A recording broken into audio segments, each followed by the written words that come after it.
I am Sergeant Nicole Palmer, a nurse at the VA Medical Center. I'm used to making split-second life and death decisions. But that night, at the Drayton estate, I was unprepared for this interrogation. When I walked in, 17 minutes late, my boyfriend, Elliot, hissed through clenched teeth, 17 minutes, your heroics on the battlefield won't save you here. The other guests, a U.S. senator, a defense contractor, looked at me like I was something they'd just scraped off their shoe. They scoffed at my work, calling the VA a place for the government's charity cases. They didn't know that those 17 minutes were a test. And they didn't know that the most powerful woman in that room, the one judging me, was the very person I had saved at a Walmart just an hour before. Let me know where you're watching from. Hit that like and subscribe button if you have ever been looked down on and judged by the very people you thought should understand you the most. It started the moment my windshield wipers gave up the fight against the Maine snowstorm. The drive to the Drayton estate in Portland was treacherous, a bitter wind whipping off the black water of the bay. My knuckles were white on the steering wheel of my 10-year-old Honda. When I finally reached their property, massive black iron gates slowly opened, not like a welcome, but like the entrance to a fortress or a prison. And he was waiting. Elliot was standing on the steps, silhouetted against the blinding light of the foyer. He wasn't rushing out to help me or open my door. He was just waiting, angry. I got out, the icy wind tearing at my coat. Elliot, I'm so sorry. The snow was awful and there was a fender bender on the I-95 ramp. He didn't even look at my face. His eyes went straight to his watch, a Tag Heuer he was so proud of. 6:17, he snapped. 17 minutes, Nicole. I know, I tried to call. She hates disrespect. You know my mother hates disrespect. I stopped, the snow melting on my face, stinging my skin. Disrespect, not danger, not concern. Disrespect. I tried to explain again. I had to stop, Elliot. It was important. He finally looked at me, his gaze as cold as the marble steps. Your heroics on the battlefield won't save you here. That line, it hit me harder than the freezing Maine wind. It was a physical blow, right to the chest. This was the man who said he loved me, the man who knew what my service meant. And in one sentence, he dismissed it all as heroics that had no place in his world. He grabbed my arm, pulling me inside. Fix your hair, you look windswept. The moment I stepped inside, the sound of the storm vanished. It was replaced by a heavy, oppressive silence. The Drayton home wasn't a home. It was an ice palace, a museum. Everything was marble and dark wood, polished to a mirror sheen, reflecting the cold light of chandeliers. There were no photos. There was no clutter. Just vast, empty, expensive space. And the eyes. Dozens of them. The 1% of Portland, Maine. Men in tailored suits, women in quiet, expensive silks and cashmere, holding delicate wine glasses. They all turned. The low hum of chatter stopped. They looked at me. They looked at my simple, navy blue dress. The only good dress I owned. They looked at my damp hair, which I had pulled back into its usual tight military bun. I felt like an infantryman who had stumbled into a general's strategy meeting. I was out of uniform, out of place, and clearly unwelcome. And then I saw her. At the far end of the cavernous room, standing by a fireplace that gave off no noticeable heat, was Evelyn Drayton. She was exactly as Elliot had described her, tall, elegant, and unmoving. She wasn't watching me, she was commanding the room. She had the posture of a general. Elliot, suddenly all smiles, left my side and hurried toward her, already performing. Mother, so sorry, the storm is just dreadful. He was schmoozing, laughing too loud at something a man with a booming voice, who I recognized as Senator Hayes, had said. Evelyn ignored him. Her eyes found me, and she began to move. She glided across the floor, and as she turned into the light, I forgot how to breathe. My heart didn't just stop, it seized. It wasn't her face, it was what was on her shoulders. Draped over her expensive emerald green silk blouse was a scarf. A coarse, slightly frayed, hand-knitted red wool scarf. My scarf. The scarf I had knitted myself during a long deployment. the scarf I had worn into the Walmart not an hour ago. The scarf I had taken off and given to a desperate, shivering, homeless-looking old woman who couldn't pay for her groceries. My mind couldn't make sense of it.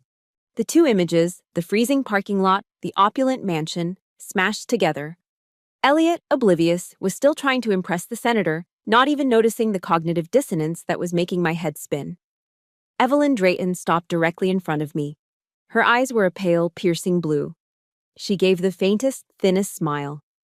"Welcome, Sergeant Palmer," she said, her voice crisp and clear. "You are almost on time." The word almost hung in the air, a perfectly executed cut. Dinner was a trial. I was seated at the far end of the table, next to Elliot, who refused to make eye contact.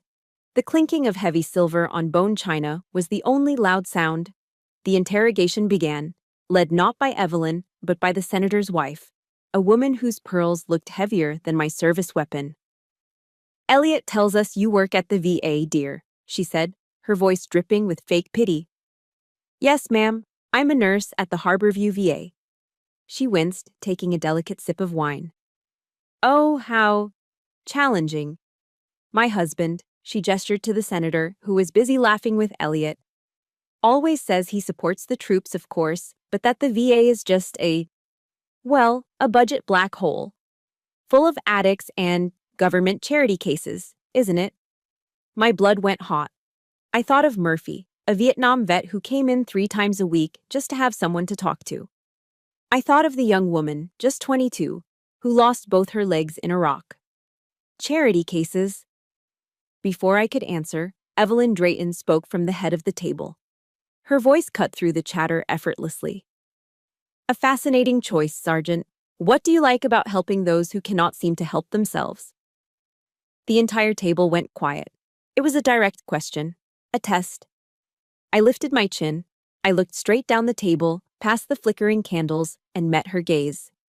I gave her the same answer I would give a commanding officer. "Sometimes they help me remember who I am, ma'am." A flicker of something passed through Evelyn's eyes. Elliot panicked. He let out a nervous laugh and squeezed my thigh under the table, hard. "Ha! That's my Nick. Always so modest. But she's actually moving into management soon. Out of the, you know, out of the trenches. No more getting her hands dirty." I stared at him. We had never discussed this. Never. Evelyn Drayton picked up her wine glass. She looked at Elliot's flushed, eager-to-please face. Then she looked at me. She took a slow sip. "How convenient," she whispered. And as she said it, her hand idly stroked the coarse, red wool of my scarf. My stomach turned to ice. I wasn't at a dinner. I was in an ambush, and I had no idea why. My hand, resting on the polished mahogany table, was trembling. I clenched it into a fist. That scarf. It wasn't just a scarf. It was a memory. It was a promise. And seeing it draped over the silk shoulders of Evelyn Drayton felt like a sacrilege, a violation of something holy. My mind left the cold dining room, left the staring, judging eyes, and flew halfway across the world, back to a winter deployment in Afghanistan. The cold there wasn't the damp, biting cold of a Maine winter.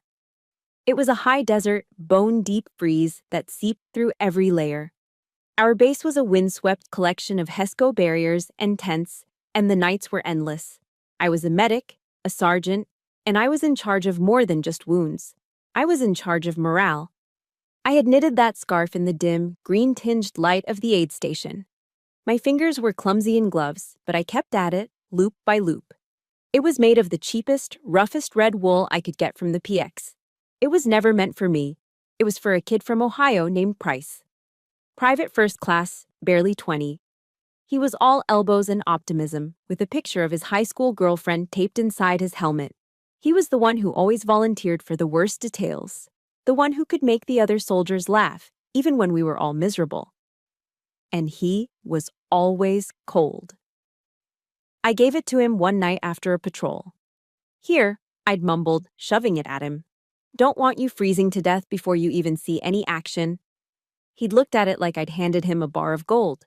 He wrapped it around his neck, the bright, almost obnoxious red a stark contrast to his camouflage. "Thanks, Sarge." He'd grinned, his breath pluming in the air.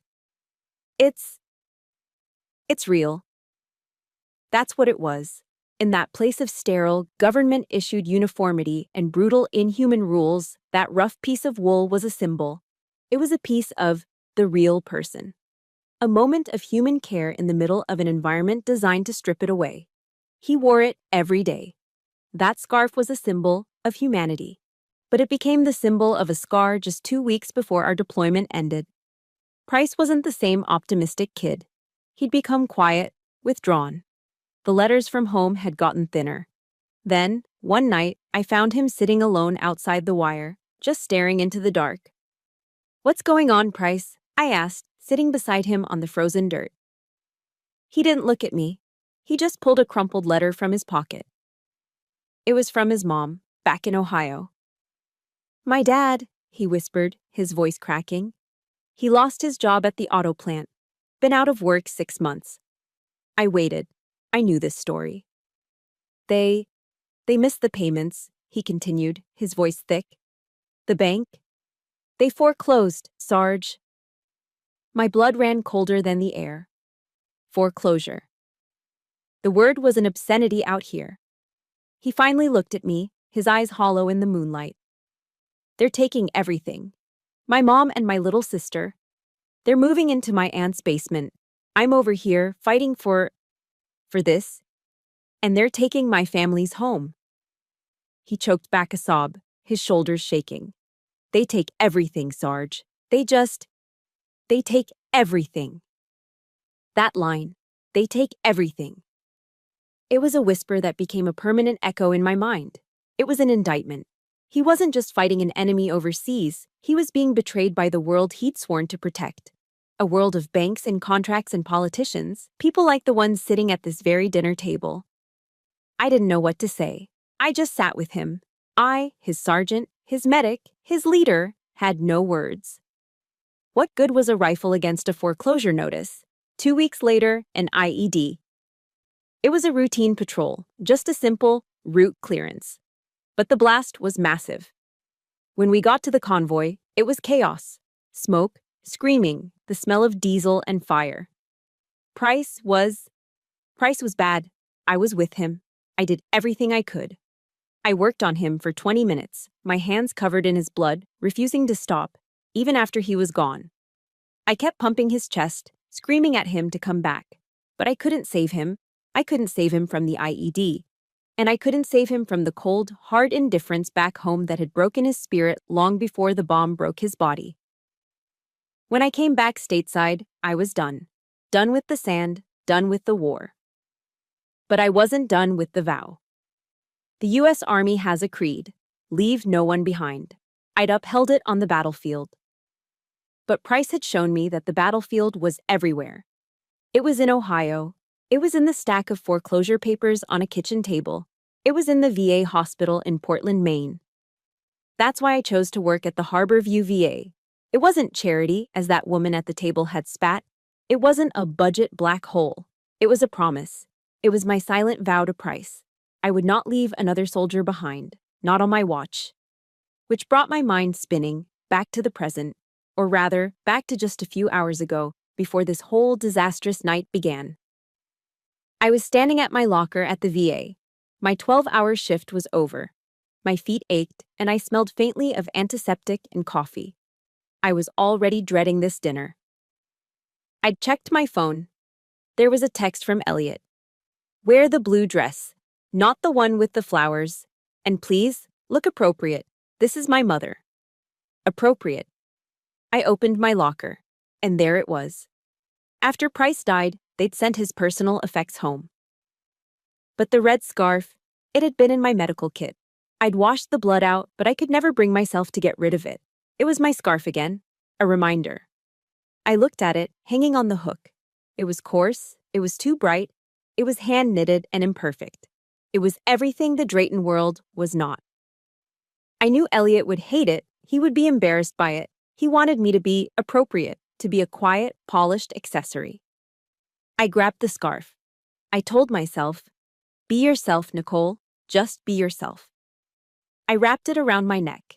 It was an act of silent resistance, a small wool-knit reminder of who I was, of the world I came from, before I walked onto the polished, hostile battlefield of his family's home.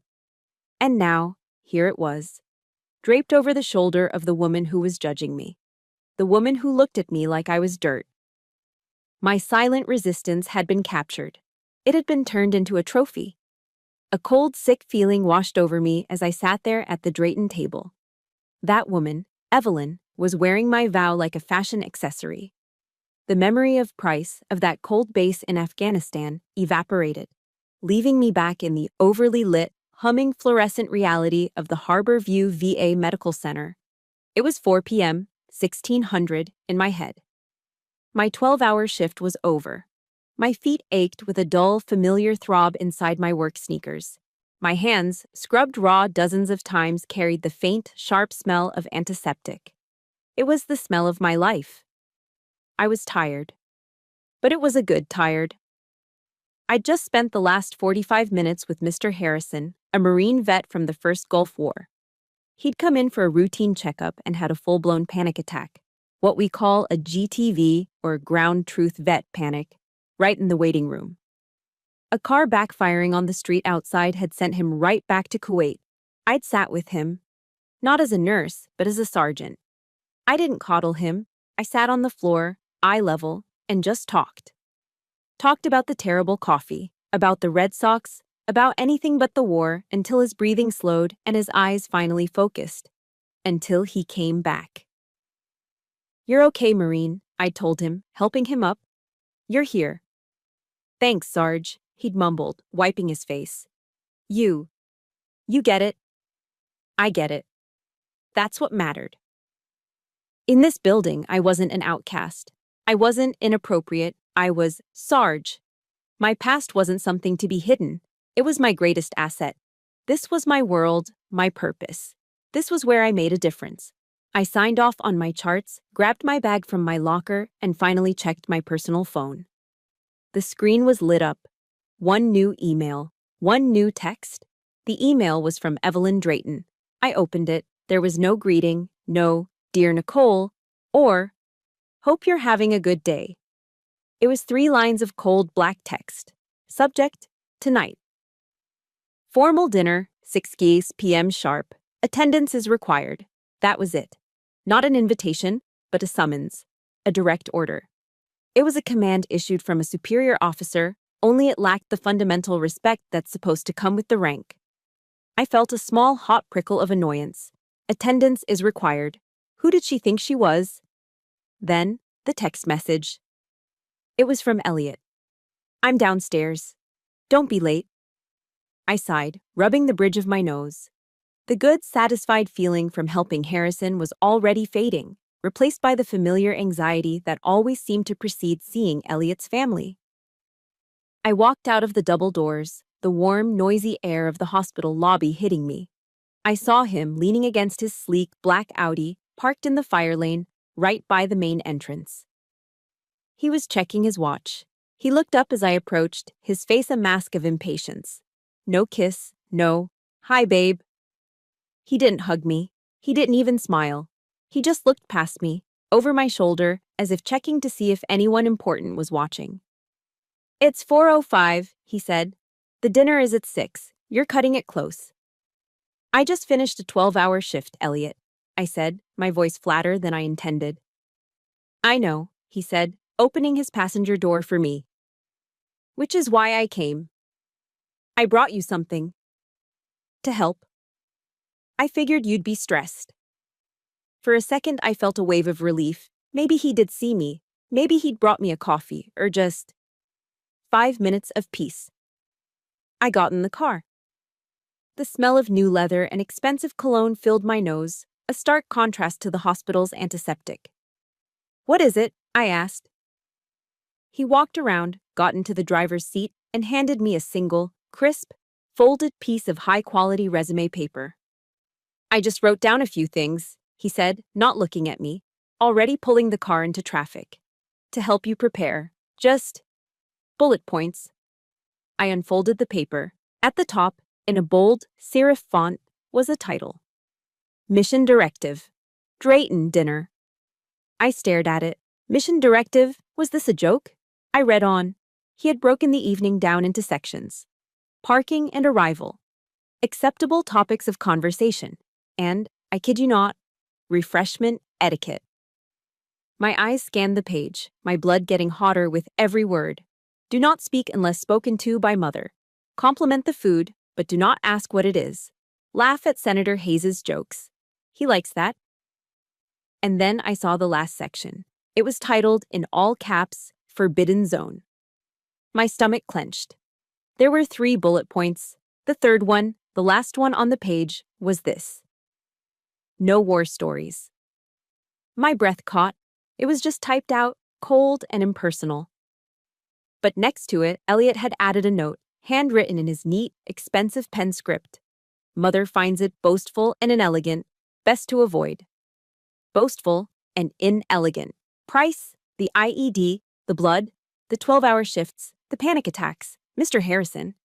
My entire identity, my whole life, the very core of who I was inelegant. A small, dry laugh escaped my lips. It was a horrible, bitter sound. Elliot glanced over, annoyed. What's so funny? What am I, Elliot? I whispered, looking at the paper. What am I, if not a soldier? He sighed, that impatient, put-upon sound he made when I was being difficult. Nicole, don't be dramatic. It's just one night. I need this to go well. He merged onto the highway, his movements sharp and precise. Tonight, you don't need to be a soldier. Tonight, you just need to be my girlfriend. He paused and then added the words that stopped my heart. A silent girlfriend. A silent girlfriend. An accessory. A prop. Something to be seen and not heard. Something that wouldn't be boastful or inelegant. It's amazing, isn't it? The people who are supposed to love you the most are often the first to ask you to be smaller. If you've ever been made to feel like you had to hide a part of yourself to be appropriate for someone, please support this story with a like and comment "I see you" down below. Because in that moment, I felt completely invisible. I didn't say another word. I just looked down at the mission directive in my hands. The man I loved had just handed me a script on how to erase myself. Slowly, deliberately, I folded the piece of paper. I didn't crumple it. I folded it neatly, right on the original creases until it was a small, thick square. I slipped it into the side pocket of my wallet, zipping it shut. It felt heavy like a stone. Like evidence. Evidence for a war I hadn't even known I was fighting. That folded-up piece of paper, Elliot's mission directive, was sitting in my wallet like a shard of ice.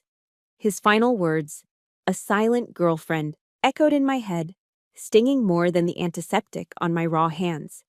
He wanted me to hide my past. He called my life, my service, inelegant. The bitter irony is that my inelegant past was the only reason I was surviving this one. The reason Elliot's coldness didn't shatter me right there in the car was because of what had happened just an hour earlier, before he'd even arrived. Before the email from his mother. Before the 12-hour shift had even ended. It was earlier that day during my morning rounds at the VA. My family, my real family, doesn't share my blood. They share my experiences. They are the men and women who walk the halls of the Harborview VA. And the patriarch of this dysfunctional, loving family is Murphy. Murphy is a Vietnam vet in his late 70s. He's all gristle and sharp angles with a tongue that could strip paint. The younger nurses are terrified of him. He's notoriously cussed out 3 different residents. He complains about everything, all the time. And he's my favorite patient. I was walking the ward, clipboard in hand, when I heard his familiar gravelly bark from room 3B. Sarge, I stopped. No one else calls me that. The other nurses are Nicole or Ms. Palmer. To the doctors, I'm Palmer. But to Murphy, I am, and always will be, Sarge.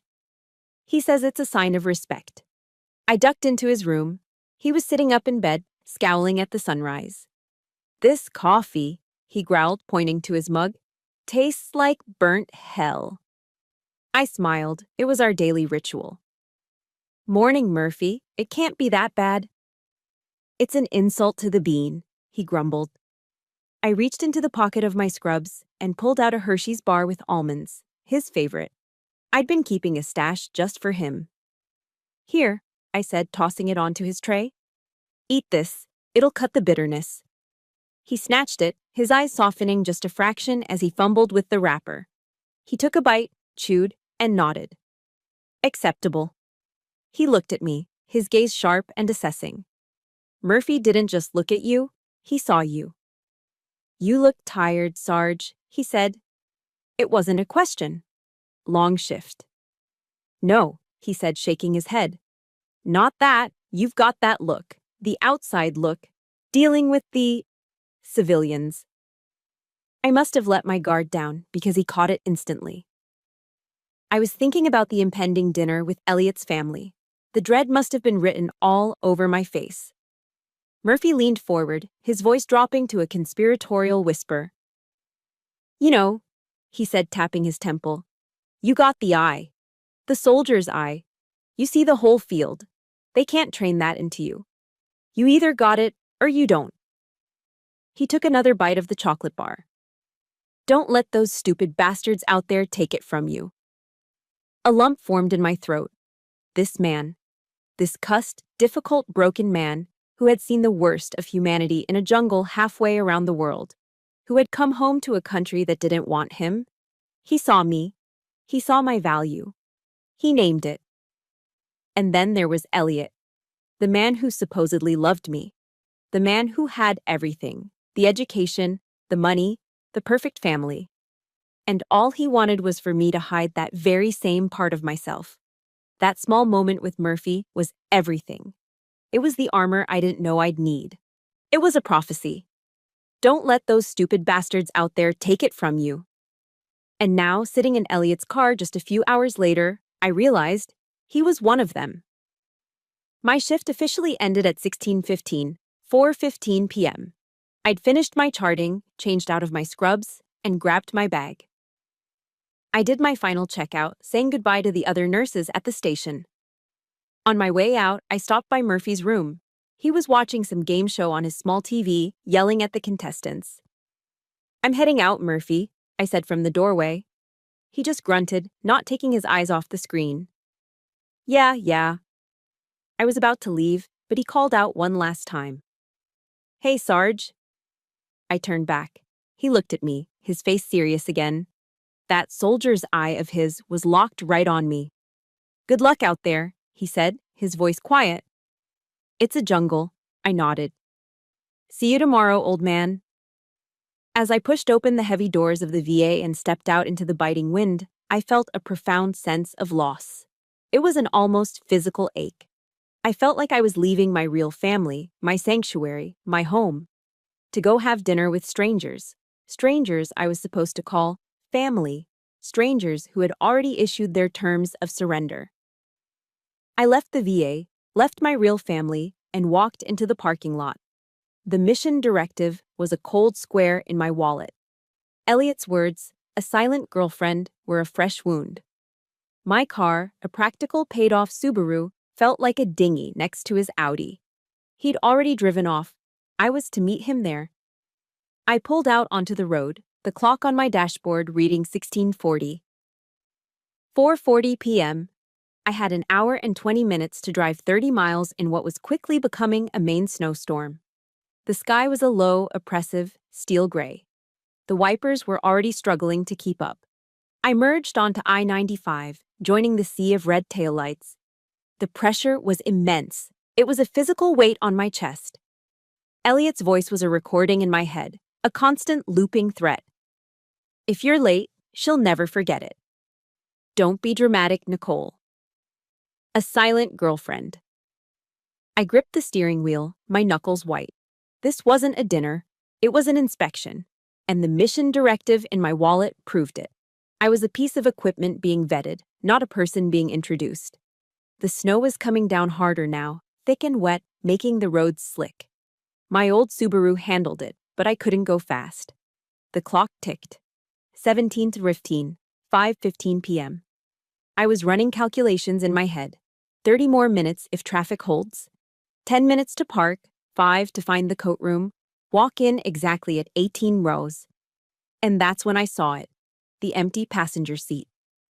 Oh, God. I'd forgotten the gift. In all the stress of the 12-hour shift, the mission directive, and the argument in my head, I'd forgotten the one, simple, required piece of social armor. The hostess gift. The obligatory, meaningless bottle of wine. It was a stupid, silly mistake. But in their world, in Evelyn Drayton's world, it wasn't silly. It was a fatal error. It was disrespectful. It was inelegant. Elliot would be mortified. His mother would see it as the final proof that I was, as the senator's wife had said, nothing more than a charity case. Panic, cold and sharp, cut through my exhaustion. The clock, 17:25. Then, through the snow, I saw the sign. A giant, glowing blue and yellow beacon. Walmart. Next exit. I had no time. I couldn't stop. But I couldn't show up empty-handed. 5 minutes, I said out loud to the empty car. 5 minutes, in and out, a tactical decision. I yanked the wheel, the Subaru sliding a bit on the exit ramp. I pulled into the chaotic, slushy parking lot, weaving around abandoned shopping carts and people rushing through the snow. I parked in a fire lane. I didn't care. Clock, 17:30. I ran inside. The inside of the Walmart was a different kind of storm. The fluorescent lights were blindingly bright. It was loud. Babies crying, registers beeping, the overhead speaker announcing a price check on aisle 4. It was the frantic working-class chaos of America on a weeknight. It was the complete, total opposite of the silent, cold ice palace I was driving to. This was real. This was the world my patients at the VA lived in. I shoved my way through the crowd, power walking past the pharmacy and the garden center, heading for the small wine selection they kept near the groceries. Clock, 17:35. I grabbed the first decent-looking $20 Cabernet I saw. Perfect. I rushed to the checkout. The lines were impossibly long. Everyone in Portland was stocking up for the storm. I scanned the lanes and picked the one that looked shortest, tapping my foot, my anxiety vibrating under my skin. Come on, come on, come on. Then I saw her. The woman at the front of my line. She was old, maybe in her late 60s, wearing a thin coat that wasn't nearly warm enough for this weather. Her hands, wrinkled and red, were trembling as she pushed a small pile of change across the belt. I glanced at her cart. It wasn't full of junk food or luxuries. It was full of necessities. A large pack of diapers, 2 gallons of milk, a box of cereal, and a small white paper bag that I recognized from the pharmacy, an inhaler. The cashier, a young kid with a bored expression, finished scanning. That'll be $250, $80. $250, $80, he repeated, louder. The old woman's face, already pale with cold, crumpled.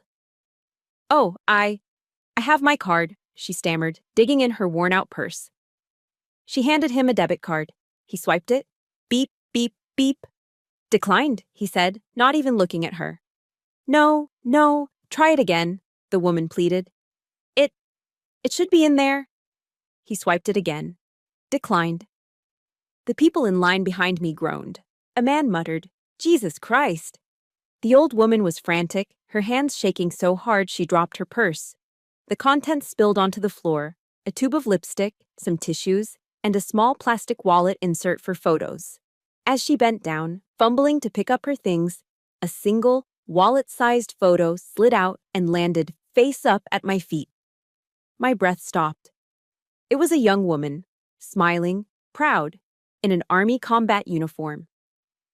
My blood turned to ice.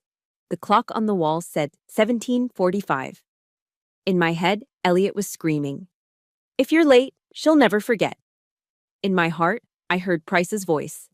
They take everything, Sarge. This wasn't just an old woman. This was Price's mother. This was every forgotten Gold Star family. This was a soldier left behind. The cashier looked at the woman. Ma'am, you gotta step aside. You're holding up the line. I just... She was crying now, trying to count the coins in her hand. My iron discipline, the discipline to be on time, to follow Elliot's mission directive, to be appropriate. It shattered. The real discipline took over. The one that was tattooed on my soul. Leave, no, one. Behind. I stepped forward, past the woman. I didn't look at her. I looked at the cashier. I'll pay for it. He looked at me, annoyed. The whole thing? 250.80, I said, pulling out my own card. Nicole, I heard a voice whisper, my own voice. What are you doing? This is your rent money. I didn't care. I tapped the card. The light turned green. Put your change away, I said to the old woman, my voice firm. She looked up at me, her eyes wide with a mixture of shame and disbelief. I can't. I don't know. I looked at her thin, useless coat. I looked at the snow swirling outside, and I made my final decision. I unwrapped the red scarf from my neck, the scarf I had knitted in Afghanistan, the scarf I had worn as an act of resistance. I held it out to her. Here, I said, it's cold out there. She just stared at it. I didn't wait. I gently draped it over her shoulders, on top of her thin coat. Then I grabbed my bottle of wine. I walked out of the store. I didn't wait for a thank you. I didn't want one. I got in my car, the engine roaring to life. I threw the bottle of wine onto the passenger seat and gripped the steering wheel. My hands were shaking. I looked at the dashboard clock. 17:57, 6 o'clock. The dinner was in 3 minutes, and I was still in a Walmart parking lot. I was late. I had failed Elliot's test. I had failed Evelyn's. I had shown up with a cheap bottle of wine and no self-control. I was late. I was disrespectful. I was inelegant. But as I pulled out of the parking lot, the wipers fighting against the storm, I took my first deep breath of the day. And I felt relieved. I had failed their test. But I had just passed mine. The dinner was a blur. We are back in that dining room, at that long polished table. The rest of the night, after I'd arrived at 6:17 p.m., was a performance. I endured the condescending questions from the senator's wife. Oh, the VA, how quaint. I endured Elliot's passive-aggressive corrections. Nicole means she admires the work. She doesn't actually, you know. And through it all, I endured the heavy, silent gaze of Evelyn Drayton from the head of the table. She, and she alone, had noticed the cheap Cabernet I'd brought, setting it on the sideboard with a look of mild distaste. She, and she alone, had not commented on my lateness, which was, somehow, more terrifying than if she had screamed. I sat there, a ghost in a navy blue dress, pushing food I couldn't taste around on a plate that probably cost more than my car payment. When the dessert plates were finally cleared, Evelyn dabbed her lips with a linen napkin, placed it on the table, and stood up. The entire table fell silent. Elliot, you and the senator can discuss your contracts in the parlor, she said, her voice cutting through the room. The rest of you, the staff will see you out. It was a dismissal, a general discharging her troops. Elliot, grateful for the escape, practically ran from the room, shooting me a look that said, "You're on your own." Evelyn's eyes, cold and gray as the Maine Ocean, found me. "Sergeant Palmer," she said, "my library." "Now." She didn't wait for a reply. She simply turned and walked away. I was left alone in the vast, empty dining room. My heart was pounding, a hard, fast drum against my ribs. This is it. The execution. I stood up, smoothed my dress, and followed her. The library was everything the dining room was, but darker, heavier. It was a shrine to power. Floor-to-ceiling mahogany shelves, filled with leather-bound books that looked like they had never been read. A massive fireplace, unlit. The air was thick with the smell of old paper, polish, and money. Evelyn was standing behind a desk the size of my Subaru, her back to me, looking out the window at the swirling snow. "Shut the door," she said without turning. I did. The click of the heavy latch sounded final. "Elliot is a fool," she said, her voice quiet, conversational. "He's weak. He believes a title and a checkbook are the same as power. He doesn't have the eye." My blood chilled. It was the exact same phrase Murphy had used. "He doesn't see what's right in front of him, she continued, finally turning to face me. Her face was an iron mask. And then I saw what was on her desk. My breath left my body. I couldn't breathe. I couldn't move. It wasn't a wine stain. It wasn't my cheap bottle of Cabernet. Laid out on the gleaming, polished wood was my scarf. My rough, handmade, bright red wool scarf. It looked like a splash of blood in that cold, perfect room. Next to it were two photographs. One was a formal black and white portrait, framed in silver. It was a young woman, impossibly beautiful, in a vintage U.S. Army Nurse Corps uniform. Her bone structure was perfect. Her eyes were sharp, determined. It was Evelyn. A young Evelyn, from a different war, a different world. The second photo was a piece of cheap printer paper. It was grainy, a screenshot from a security camera, time-stamped 1751 that evening. It was a picture of the old woman at the Walmart counter. And it was her. It was Evelyn. The same eyes, the same aristocratic bone structure, hidden under a cheap hat and a layer of theatrical grime. Everything clicked. The card declined. The trembling hands, the perfectly timed photo of the soldier dropping from the wallet. My stomach twisted. The shock was so profound, it felt like a physical blow. You, I whispered, my voice choking. You were 17 minutes late, Evelyn said, her voice flat. You arrived at 1817. She picked up the scarf. You gave me this. You also paid $250.80 for my groceries. She stated it like a fact, like a line item in a budget report. I found my voice. The shock was turning, hardening into a cold, sharp rage I hadn't felt since basic training. Why? It wasn't a question. It was a demand. Evelyn looked at me, and for the first time, I saw something flicker in her eyes. Not warmth, respect. Because I had to know, she said, her voice precise, cold as steel. My husband, the general, used to say that a soldier's true quality, their honor, is shown only when they think no superior is watching. Her words hit me. No superior is watching. She thought she was my superior. The final piece of the puzzle slotted into place. The email. The mission directive. Elliot's panic. The humiliation at dinner. The test. It was all a test. A sick, elaborate, manipulative game. The woman at Walmart wasn't real. The desperation wasn't real. The card declined was a lie. She had turned human suffering, the very thing I had dedicated my life to fighting, into a prop. Into a piece of theater to test the girl dating her son. I was no longer afraid. I was furious. You staged it, I said. My voice wasn't loud, it was low, and it didn't shake. You staged all of it. Evelyn raised an eyebrow, impressed by my tone. I needed to see if you were just another gold digger, or if you were real. Real? I took a step toward the desk. I was on her territory, but I didn't care. You think that was a test of me? You dressed up in poverty, you played at being desperate, just to see what I would do. The full scope of it hit me, the calculation, the cruelty. You used your son to control my arrival time. You used his weakness to make me inappropriate. You set me up to fail your social test, just to see if I would pass your moral one. I laughed, a short, bitter sound. You, a woman who has never wanted for anything, dared to pretend to be one of the people I protect, the people Price died for. Watch your tone, Sergeant, she warned. No. I took another step, planting my hands on her desk, leaning in. You don't get to give me orders. The power in the room shifted.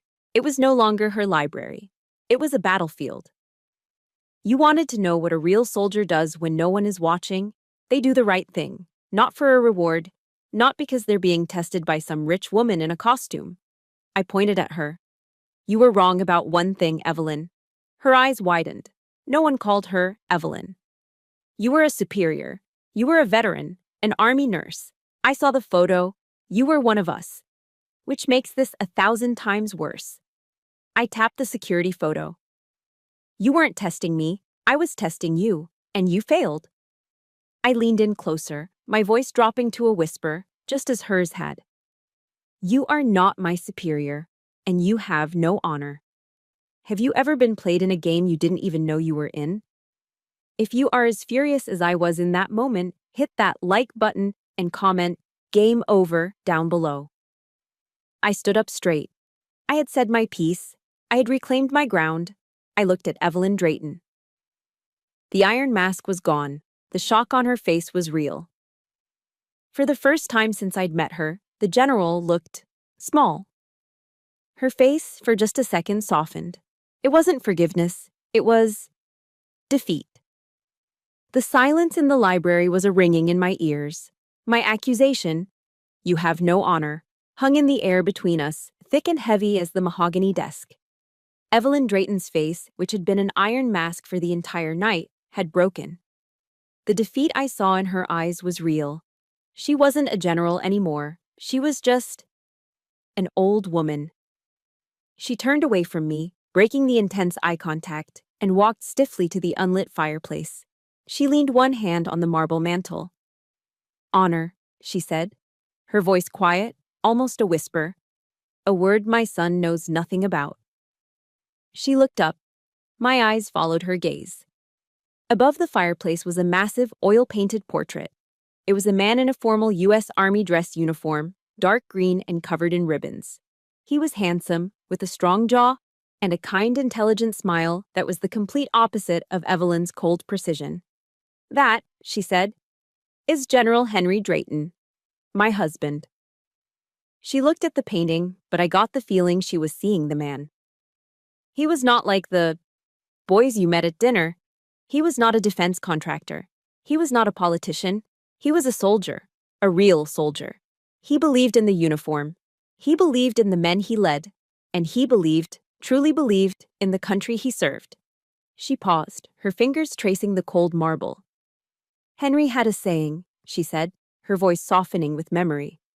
"He told it to me when I was just a young army nurse, complaining about the bureaucracy. He said, 'Evelyn, kindness is the only investment that never fails.'" I stayed silent. This was a confession. "When he passed," she continued, "he left behind more than a reputation. He left behind a fortune, and he left behind a mission, outlined in his will." She turned back to me, her eyes hard again, the brief moment of softness gone. "He created the Drayton Hope Fund. Its sole purpose was to support veterans, not with parades, with action. Funding for VA centers, mental health services, job placement, money to help families, like Price's family, families who lose everything while their soldiers are overseas." My heart ached. It was everything Price had needed. When Henry died, I was lost. I did not want to run a fund. I wanted to grieve. Elliot, my son, he was so eager. He had just graduated from business school. He was full of ideas. He and his partners. She spat the word partners like it was poison. I gave it to him. I gave him his father's legacy to manage, and I stepped back. She walked back to the desk, her steps heavy. It took me 5 years to realize my mistake. 5 years of charity galas and smiling photographs in the Portland Press Herald. 5 years of seeing Elliot's partners, the same men you saw at dinner tonight, getting richer. She picked up a thick, glossy report from her desk and threw it in front of me. It was the fund's annual report. "Go on," she said. "Look at it." I opened it. It was full of smiling politicians and stock photos of soldiers. And then I saw the financials, the administrative costs. My stomach turned. This is 91%, Evelyn said, her voice sharp. 91% of all donations go to administrative costs, to salaries, to consulting fees, to the gala. They spent more on catering last year than they gave to veterans. I was speechless. This wasn't a charity. It was a scam. "It is," she said, reading my mind. "A money-making machine. It's a PR fund for defense contractors. They donate, get a tax write-off, and Elliot uses the fund to lobby their friends in Washington. It is a joke." "And the veterans?" I whispered, feeling sick. "They get the fraction," she said. "The crumbs. Just enough to keep the IRS from shutting them down." She finally sat down, heavily, in her large leather chair. She looked every one of her years. I became a cynic, she said, her voice now flat, devoid of all emotion. I had a husband who was a saint, and a son who was a predator. I started to believe that everyone was fake, that everyone had a price, that honor was just a word on a painting. She looked at me, her eyes drilling into mine. And then, you came along. This stubborn, quiet, disrespectful girl from the VA, dating my son, a sergeant. You didn't fit, you didn't fawn over him, you didn't care about the money. I watched you at that first cocktail party. You stood in the corner, holding your drink like it was a grenade. I don't know what to say, I stammered. Don't say anything, she ordered. I couldn't figure you out. I needed to know if you were real, or if you were just better at the game than the others. So you staged it, I said, the rage returning. The test. It was in desperate act, she corrected me, her voice rising. I wasn't testing you, Sergeant. I was testing the world. I needed to know if selfless kindness still existed or if my husband's entire life was a lie. I needed to remember what kindness looked like. Her voice broke on the last word, and I almost felt pity for her, almost. But then, the final horrifying truth clicked into place. I thought back to Chapter 3. To the Mission Directive, to Elliot's note. Mother thinks military stories are boastful and inelegant. It wasn't that he thought they were inelegant. He didn't want me talking about my life, about Price, about the VA, about the real struggles of soldiers, because he was profiting from them. He wasn't embarrassed by me. He was afraid of me. He was afraid that this woman, his mother, would see the real soldier in me and compare it to the fake, corrupt man he had become. He was afraid I would find this out. The man I was dating. The man who had given me a key to his apartment. He was stealing from the very people I had sworn an oath to protect. Evelyn saw the realization dawning on my face. She nodded slowly. Yes, she said. He knows. He knows what he's doing. He just doesn't have the stomach to admit it. She leaned forward. My son is about to marry a woman who is braver, stronger, and has more honor in her little finger than he will ever possess. She let that hang in the air. And he doesn't even know it. I stood there, my mind reeling from the betrayal. It was so much bigger than a 17-minute insult. It was a stolen legacy. Evelyn watched me, her judge mask slipping back on. The moment of vulnerability was over. This was strategy again. He lied to me, she said, her voice cold. He lied to his father's memory. And he lied to you, by omission, every single day. I just stared at her. What do you want from me? I want the truth, Evelyn said. I want to see, for the last time, who my son really is. She steepled her fingers. The real test isn't over, Sergeant. I'm hosting a small dinner party, next week. My blood ran cold.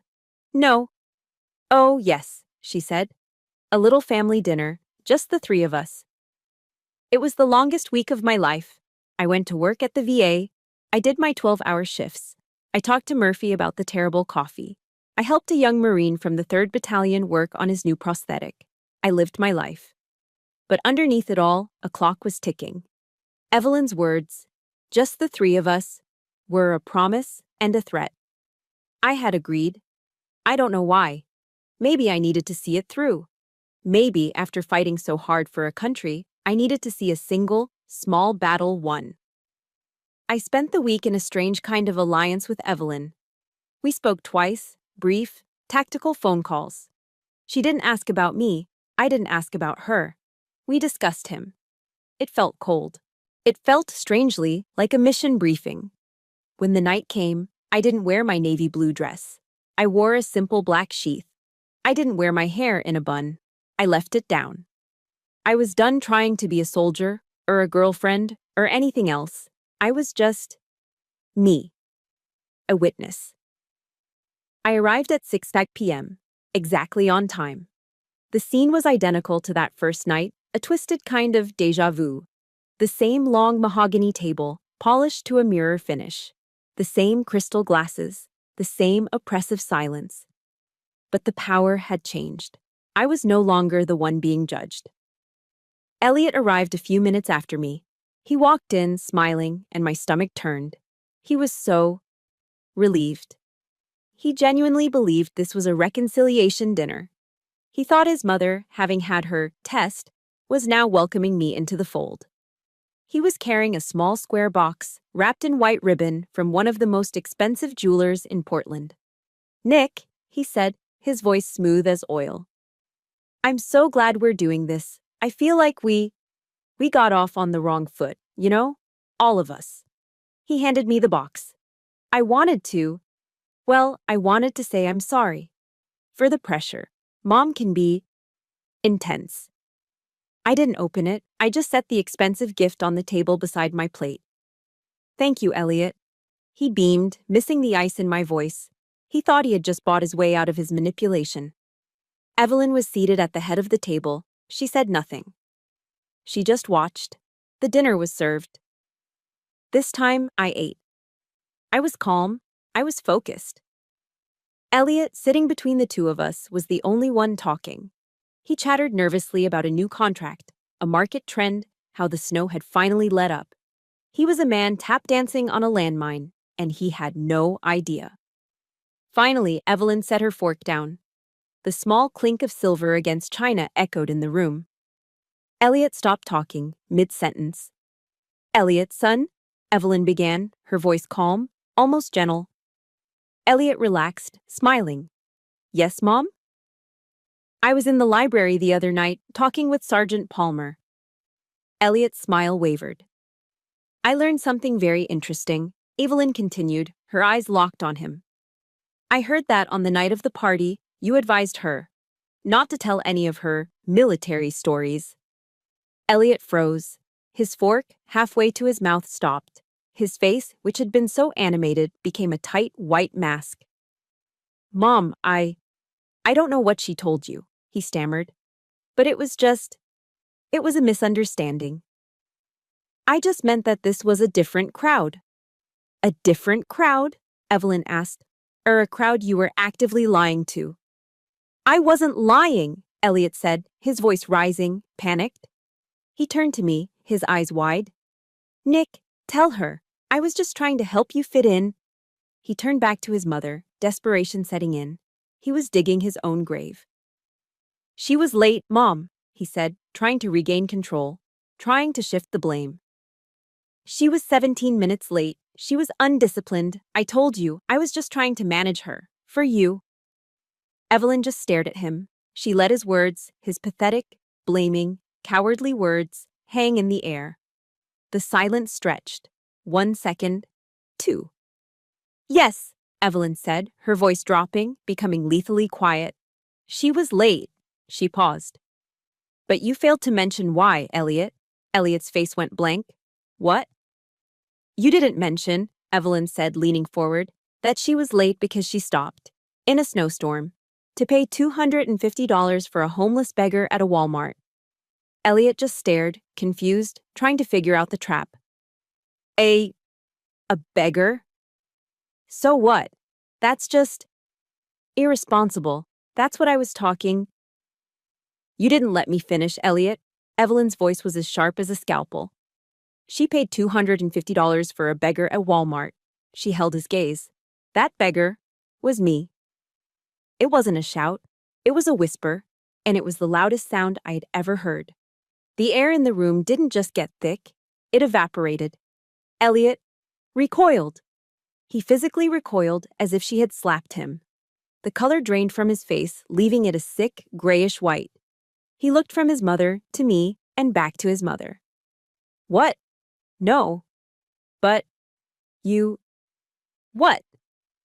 He was coming apart, and Evelyn didn't stop. She wasn't done. "You thought I wanted perfection," she hissed, her voice rising with a cold fury I had never heard. "You thought I wanted polished shoes and on-time arrivals and a son who was a shark." She stood up. "I didn't want perfection, Elliot. I just wanted integrity." With a sudden, violent motion, she grabbed the glossy VA fund report from the sideboard and threw it onto the table. It skidded across the wood, scattering dessert forks, and stopped right in front of him. "And you," she roared. "You. You took your father's legacy, his honor, his kindness, and you turned it into a joke." Elliot collapsed. It wasn't a slow-motion thing. He just broke. He slumped in his chair, his body folding in on itself. The mask of the successful, powerful son was gone. All that was left was a terrified little boy. I, he babbled, tears welling in his eyes. I didn't. I had to. The partners. It's just business, Mom. It's how the world works." "Not his world," Evelyn shouted, pointing to the portrait of the general in the hall. "I did it for you," Elliot suddenly shrieked, his voice cracking. "To impress you, to show you I wasn't just him, that I was realistic. I was smart. I was making money. Isn't that what you wanted?" He was crying now, openly, snot and tears running down his face. It was pathetic. Evelyn just stared at him, her face carved from stone, her disgust absolute. And then he looked at me. Across the table, the man who had told me my life was inelegant, the man who had given me a mission directive, the man who had just tried to buy my silence with a gift, looked at me. His eyes were red, swollen, and filled with a desperate, pathetic plea. He was begging me to save him, to say something, to help him. I had spent a week imagining this moment. I thought I would feel anger. I thought I would feel triumphant. I thought I would feel something. But looking at him, this broken, babbling, hollow man, I felt nothing. Nothing but a cold, empty pity. I just stared back at him. I said nothing. My silence was the verdict, and in that moment, Elliot Drayton knew it was over. After Elliot's collapse, the night ended. There was no more shouting, no more drama. The battle was over and the adrenaline was gone, leaving only a hollow, ringing silence. Elliot didn't look at either of us. He just wept. A broken, quiet, pathetic sound. Evelyn, her face like stone, simply pressed a button on an intercom I hadn't noticed. "Dimitri, please bring Mr. Drayton's car around. He is unwell."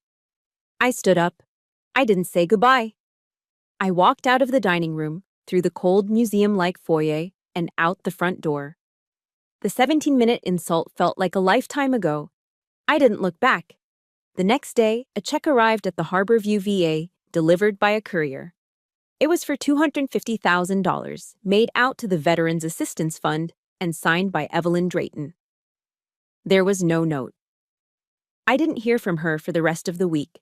I didn't hear from Elliot either. The silence was a relief. I went back to my life. I went back to my soldiers. Murphy complained about the coffee. I helped the young Marine, the one from the 3rd Battalion, take his first steps on his new prosthetic. This was real. The smell of antiseptic, the sound of men laughing at bad jokes, the quiet, stubborn courage of the people here. This was my world. The Draytons' world felt like a bad dream. Then, exactly 1 week after the verdict dinner, Evelyn called me, not an email, a call. "Sergeant Palmer," she said, her voice crisp. "My office, this afternoon, 1400. It wasn't a request, but this time it wasn't a command either. It was something else. Her office was not in the Ice Palace. It was in downtown Portland, in a sleek, modern high-rise overlooking the harbor. It was all glass and steel, the opposite of the heavy mahogany library. She was all business. When I walked in, she was signing a stack of documents. She didn't stand. She just pointed to a chair. "Thank you for coming," she said. "You're welcome." She finished her signature with a sharp, decisive stroke, then capped her pen. She slid a check across the desk. It was a personal check, written in her sharp, spiky handwriting. "This," she said, "is for the VA. $5 million. It's the first installment." My breath caught. That was life-changing money. That was new equipment, more staff. That was hope.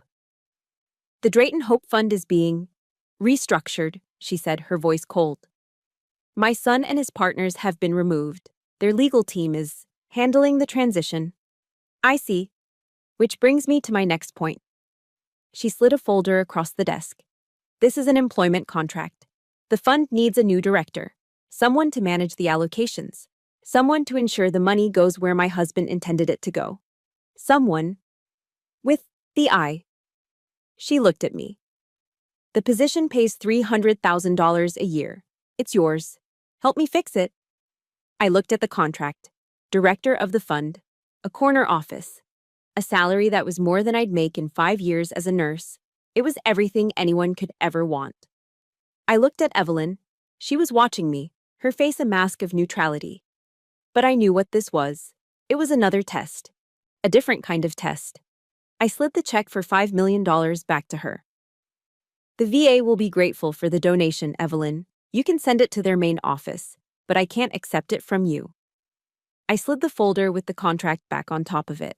And I don't want the job. Her mask cracked. She was shocked.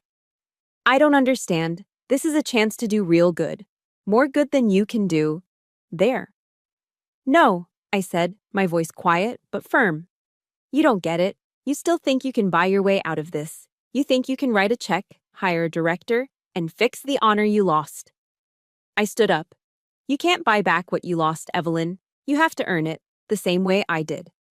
I walked to the window, looking down at the harbor. My place is at Harbor View, I said, more to myself than to her.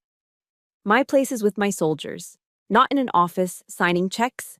I'm a nurse, not a director. I turned back. I reached into my coat pocket.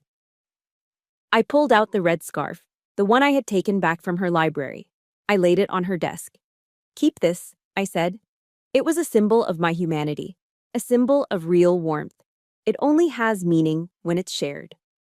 I looked at her, this powerful, rich, lonely woman. You seem like you need it more than I do. I left her there, staring at the scarf. The final ghost appeared 3 days later. I was at the VA, charting at the nurse's station, my shift almost over. Murphy was yelling down the hall that the Jell-O tasted like sadness. It was a normal Tuesday. And then he was there. Elliot. He wasn't wearing a custom suit. He wasn't wearing a $5,000 watch. He was in jeans. A simple, worn-out pair of jeans and a gray sweater. He looked small. He hadn't shaved. The slick, confident man from the dinner party was gone. This was just a man.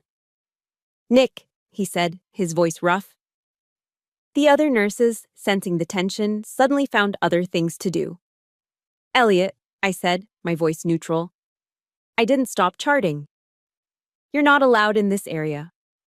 I know, I'm sorry. He stood there awkwardly, his hands shoved in his pockets. I had to. He took a deep breath. I came to apologize. I stopped typing. I looked up at him. I've had a lot of time to think, he said, staring at the floor. That night. What my mother did, and what I did. He finally met my eyes. They were clear, and they were filled with a profound, soul-crushing shame. You were right, he said, about everything.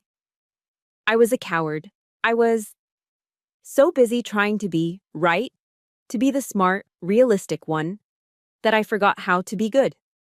He scrubbed a hand over his face. I've lost everything. My mother, she's forcing me out of the fund. My partners are being investigated. I deserve all of it. He looked at me. But the part that kills me is you.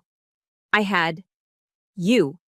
And I told you to be quiet. I told you the best part of you was inelegant. A tear rolled down his cheek. He didn't wipe it away. I don't deserve you, Nick. I never did. I am so sorry. I believe in sincere apologies. I see them in the eyes of my men when they talk about the past. And this was a sincere apology. It was also too late. I closed the patient's chart. I accept your apology, Elliot, I said, and I meant it. His face flooded with a desperate hope. You do? Nick, can we? Can we just get a coffee? Can I start? I held up a hand, gently. I accept your apology, I said. But I don't accept us. The hope died. He understood. That's fair. He stood there for another moment, then turned to leave. Elliot, I called out. He stopped. I reached into my locker, dug into the pocket of my old jeans, the ones I'd worn that night at Walmart. I pulled out a small, crumpled piece of paper. I walked over and handed it to him. He opened it.